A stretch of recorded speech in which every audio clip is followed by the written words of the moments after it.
अस्माकं विशिष्टानि तानि बोधयितुम् अस्माकं तु विशिष्टाय तानि बोधयितुम् नायकान्यस्य संज्ञार्थं तान् ब्रवीमि।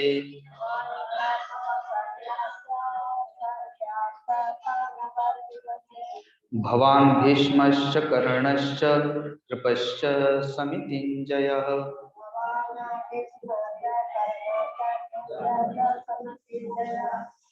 अश्वत्थामा विकर्णश्च सौमदत्तिस्तथैव च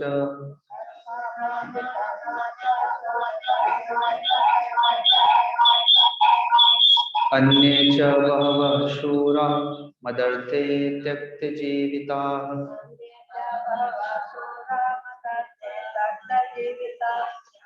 नानाशस्त्रपहरणाः सर्वे युद्धविशारदाः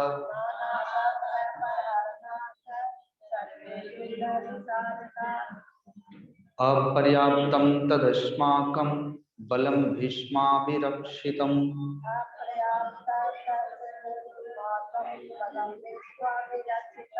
पर्याप्तं पीतमेतेषां बलं भीमाभिरक्षितम्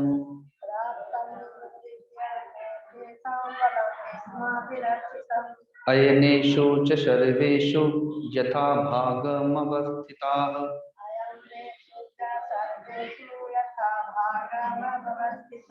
भीष्ममेवाभिरक्षन्तु भवन्तः सर्व एव हि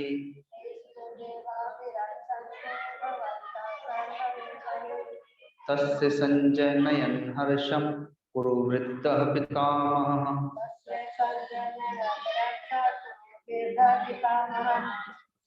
सिंहनादं विनद्योच्चैः शङ्खं दद्मो प्रतापवान्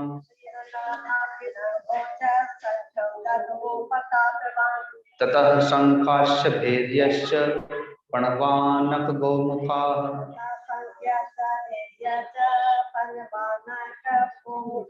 सहसैवाप्यहन्यत सशब्दस्तु मूलोऽभवत्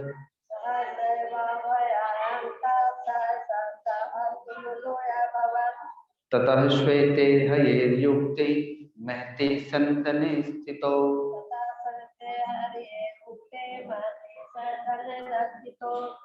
माधवः पाण्डवश्चैव दिव्यौ शङ्खौ प्रदध्मतुः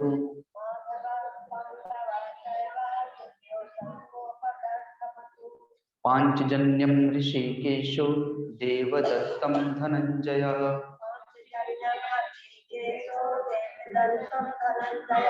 पौण्ड्रं दद्मौ महाशङ्खं भीमकर्मावृकोदरः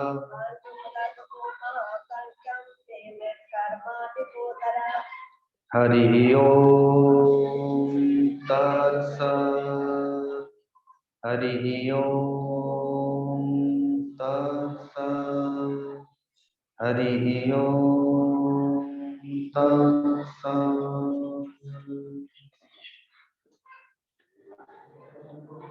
जैसा कि मैंने अभी कहा कि अभी मैं रांची से आ रहा हूँ, रांची से एक रात्रि हजारीबाग होते हुए, तो रांची में सत्संग भवन नहीं है। सहरसा, शेखपुरा, गोविंदपुर, धनबाद और राजस्थान, लेकिन रांची में भक्त मंडली आपस में मिलकर के सत्संग किया करती है। कोरोना काल के कारण से और गुरुजी की जो वृद्ध भक्त रही, अब उन लोगों का शरीर पूरा हो गया, बहुत सी माताओं का, इस कारण से वहां का सत्संग बंद सा हो गया था। तो आज एकादशी है, आज उत्पन्ना एकादशी है, अर्थात आज के दिन ही एकादशी प्रकट हुई थी, भगवान नारायण ने उन्हें प्रकट किया था।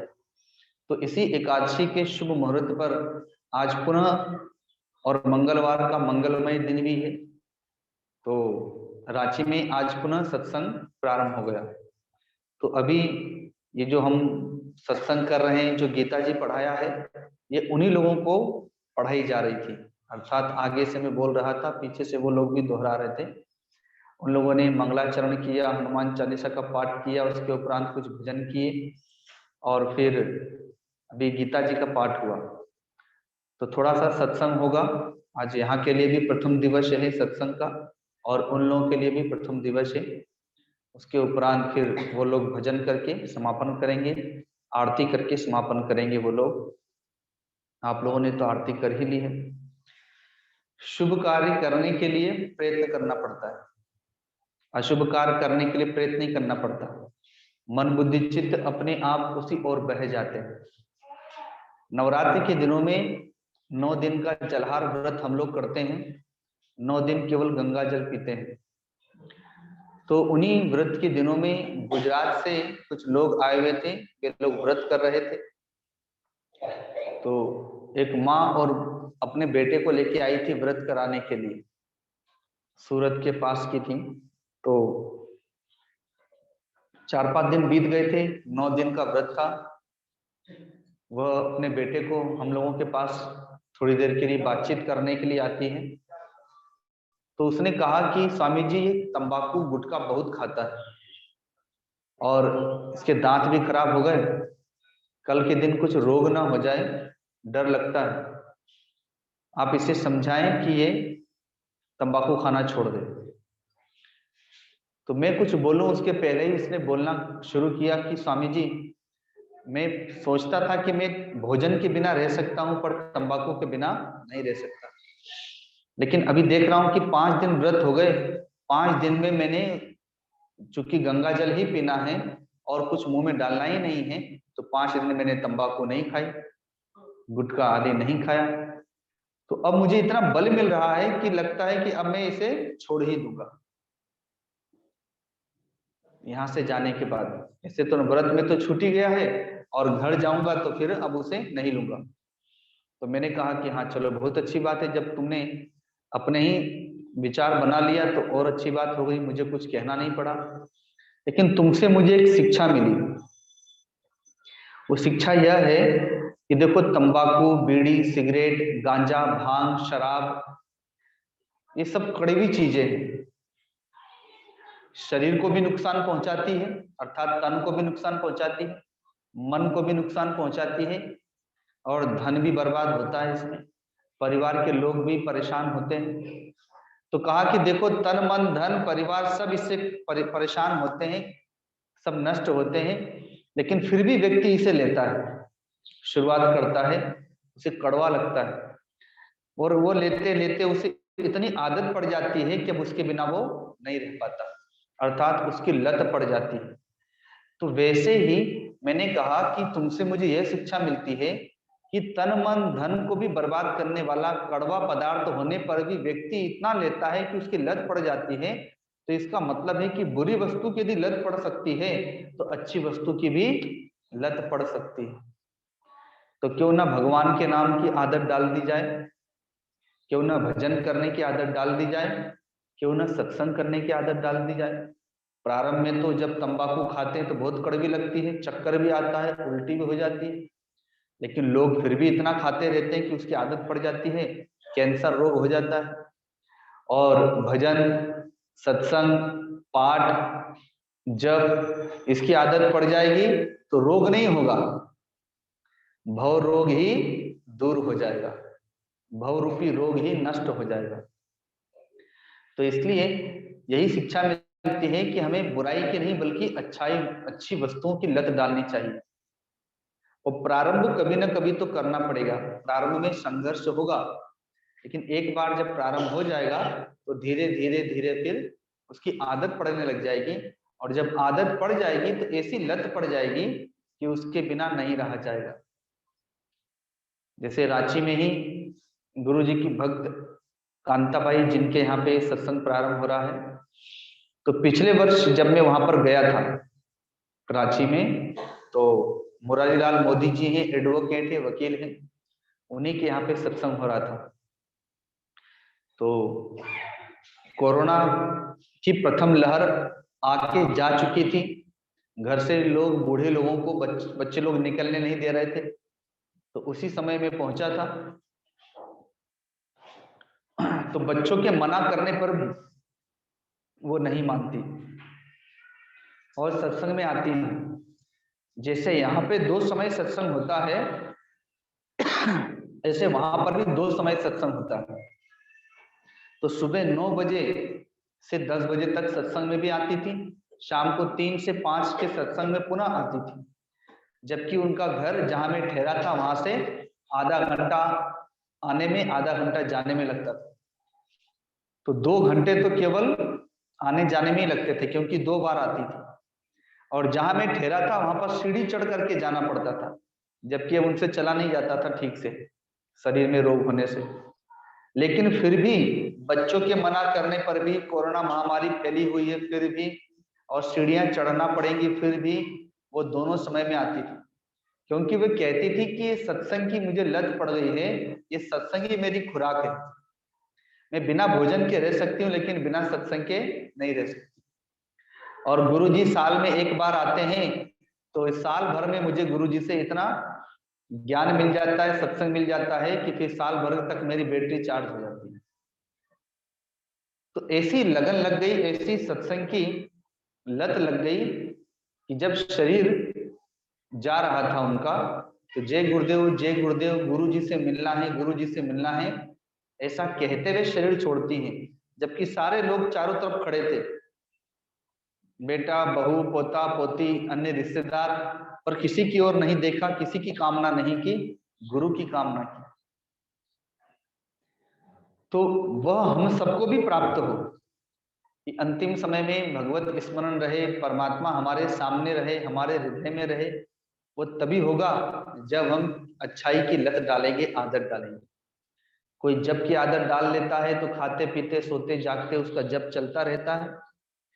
कोई भजन की आदत डाल लेता है तो जब तक दिन में 2-4 भजन नहीं सुना देता भगवान को, तब तक उसे शांति नहीं मिलती।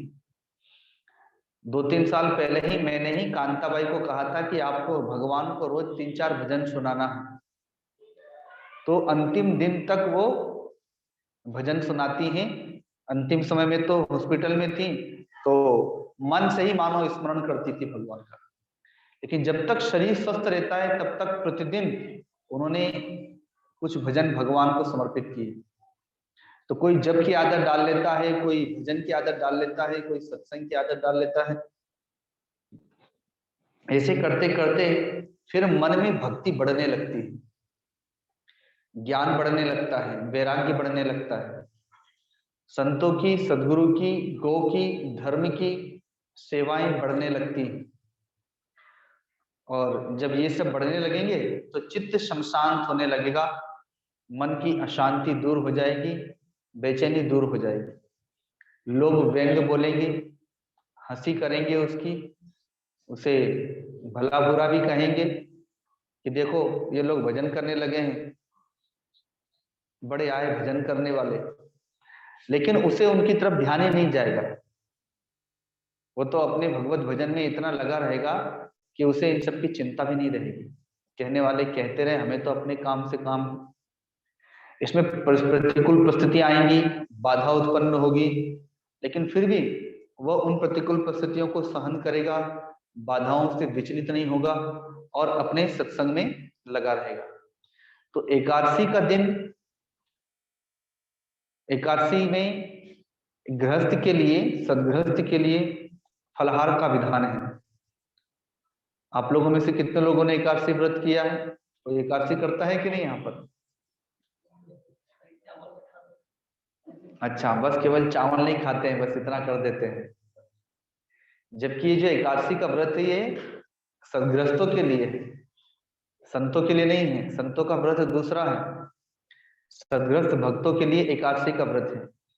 क्योंकि जो एकादशी का व्रत करेगा वह भगवान नारायण को ही प्राप्त होगा, उसका शरीर भी एकादशी के दिन ही जाएगा। तो पहले भक्तगण आदत डालते हैं एकादशी व्रत करने की, फिर धीरे धीरे एकादशी में ही वो अन्य व्रत लेते हैं कि आज एकादशी के दिन में झूठ नहीं बोलूंगा। एक व्रत ऐसा करता है, अगली एकादशी में फलाहार तो करते ही है, कहता है कि इस एकादशी को मैं किसी की चुगली नहीं करूंगा। अगले एकादशी फिर आती है, फलहार करता है। अब कहता है कि इस एकादशी को मैं किसी की निंदा नहीं करूंगा, ना सुनूंगा। ऐसे करते करते वो अपनी बुराइयों का त्याग करता जाता है, अच्छाइयों को ग्रहण करता जाता है। और एक समय फिर ऐसा आता है कि उसका एकादशी व्रत संपूर्ण निर्विघ्न और अन्य व्रतों के साथ में होता है। तो इसलिए एकादशी का व्रत बड़ा महत्वपूर्ण है।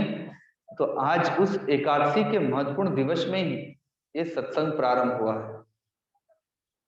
तो हम लोग कहते हैं ना कि सोने में सुहागा हो गया, तो वैसे ही एक तो एकादशी और उसमें सत्संग, तो यह भगवत कृपा हो गई। क्योंकि कहा भी गया है कि बिनु सत्संग विवेक न होई, और राम कृपा बिनु सुलभ न सोई।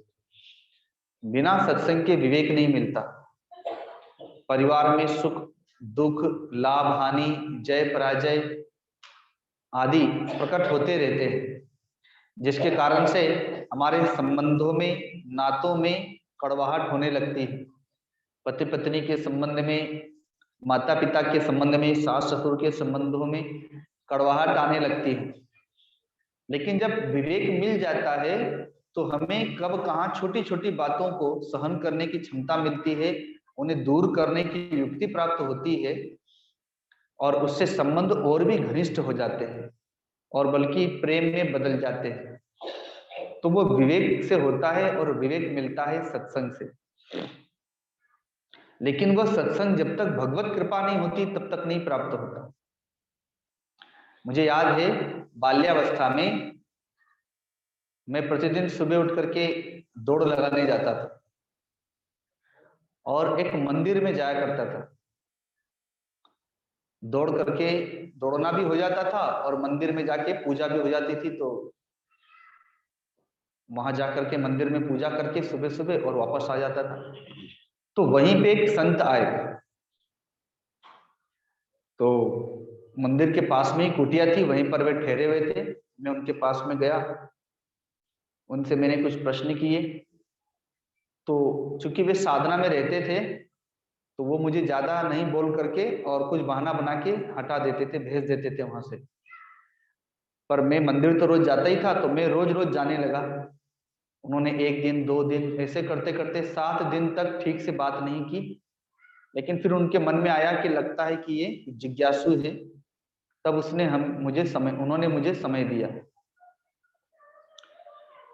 उसके बाद उनसे मैंने साधना सीखी। उन्हीं के पास कुटिया में आसन प्राणायाम ध्यान करना। तो जब लगन लगती है, आदत पड़ती है, तो सुबह 6 बजे मैं जाता था उनके पास और 9 बजे तक उनके पास में साधना करता था। मैंने 10 मिनट से बैठना प्रारंभ किया और करते करते 1-2 महीने में ही मैं 3 घंटे पर पहुंच गया। तो सुबह 6 बजे से लेकर के 9 बजे तक वहां रहता था, 9:30 बजे तक घर आता था। तो प्रारंभ में तो बाधा आती है, लोग भला बुरा भी कहेंगे, कुछ कहेंगे।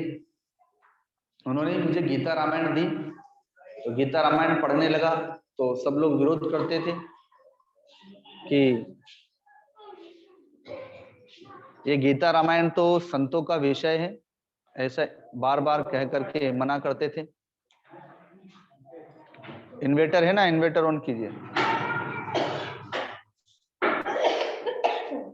तो बार बार कहते थे, लेकिन मैंने कुछ नहीं सुना और सत्संग करता रहा। तो परिणाम यह हुआ कि सत्संग बढ़ता चला गया, साधना बढ़ती चली गई। तो विघ्न बाधाएं आएंगी, प्रेम पूर्वक सहन करेंगे और भजन करेंगे। तो एक छोटा सा भजन गा करके आज समय भी बहुत हो गया, और रांची के सभी भक्तों को बहुत बहुत शुभकामनाएं, बधाई, आशीर्वाद कि आज से उन्होंने सत्संग का श्री गणेश किया है। तो एक भजन गा करके मैं यहाँ वाणी को विराम दूंगा। वे लोग फिर आगे अपना जो भी भजन और आरती आदि करना है वे अपने स्थान पर कर लेंगे। तुम मेरे जीवन के धन हो और प्राणाधार हो। तुम मेरे जीवन के धन हो और प्राणाधार। एक तू दाता दयालु, एक तू सबके पालनहार हो। तुम मेरे जीवन के धन हो और प्राणाधार। तुम मेरे जीवन के धन हो और प्राणाधार। जागते सोते कभी भी मैं तुम्हें भूलूं नहीं। जागते सोते कभी भी मैं तुम्हें भूलूं नहीं। वेश दौरा जाका मुझको, वेश दौरा जाका, या गले पतहार हो। तुम मेरे जीवन के धन हो और प्राणाधार हो। तुम मेरे जीवन के धन हो और प्राणाधार। भर रहा धन धान से सबके तू परिवार को। भर रहा धन धान से सबके तू परिवार को। देख के तुम थकते नहीं हो, देख के तुम थकते नहीं हो। ऐसी तुम सरकार हो। तुम मेरे जीवन के धन हो और प्राणाधार हो। तुम मेरे जीवन के और प्राणाधार हो। जप रहे तेरा नाम पंछी, गीत गाता है पवन। जप रहे तेरा नाम पंछी, गीत गाता है पवन। रंग रहे रंगों से जग को, रंग रहे रंगों से अजब रचनाकार हो। तुम मेरे जीवन के धन हो और प्राणाधार हो। तुम मेरे जीवन के धन हो और प्राणाधार। जिंदगी की नाव मैंने सौंप दी प्रभु आपको। जिंदगी 10 मिनट का बात है, उसको बोलो 10 मिनट रुक जाएगा।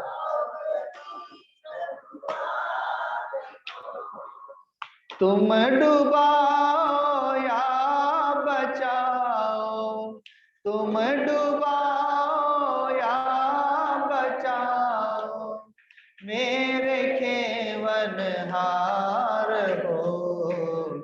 तुम मेरे जीवन के धन हो और प्राणाधार हो। तुम मेरे जीवन के धन हो और प्राणाधार हो। एक तू दाता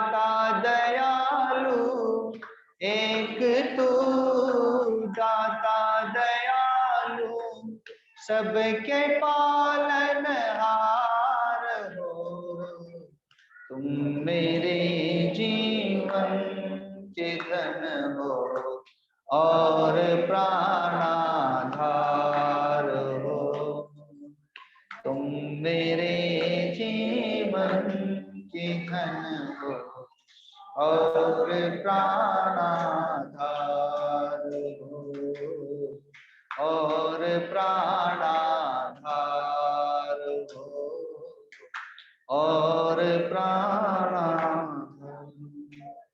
बोलिए सदगुरुदेव भगवान की, परम गुरुदेव महाराज की, सत्य सनातन धर्म की, गौ माता की, श्री गंगा मैया की, सब संतों की, सब भक्तों की। ओम नमः पार्वती पते हर हर महादेव। एक बार घुमा के दिखा दो।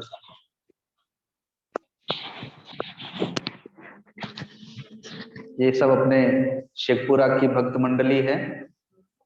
आज प्रथम दिवस है, कल से संख्या में बहुत वृद्धि हो जाएगी। ये पूरा भवन है, ये पूरा भवन यहाँ का भर जाता है। देखो ये वृद्ध वृद्ध माताएं ये सालों भर सत्संग करती है यहाँ पर, दोनों समय में आकर के। तो वैसे ही आप लोगों को भी रांची में अपना सत्संग करना है। ये गुरुजी के समय की हैं, देखो कितनी वृद्ध हो गई हैं फिर भी भजन करती रहती। तो ठीक है, रांची के सभी भक्तों को बहुत बहुत आशीर्वाद आशीर्वाद। और अब अपना आगे भजन गाएं, आरती करके फिर विराम दें और प्रसाद बांटें। यहाँ पर अब हम लोग विराम दे रहे हैं जूम पर। हरिओम। प्रणाम करते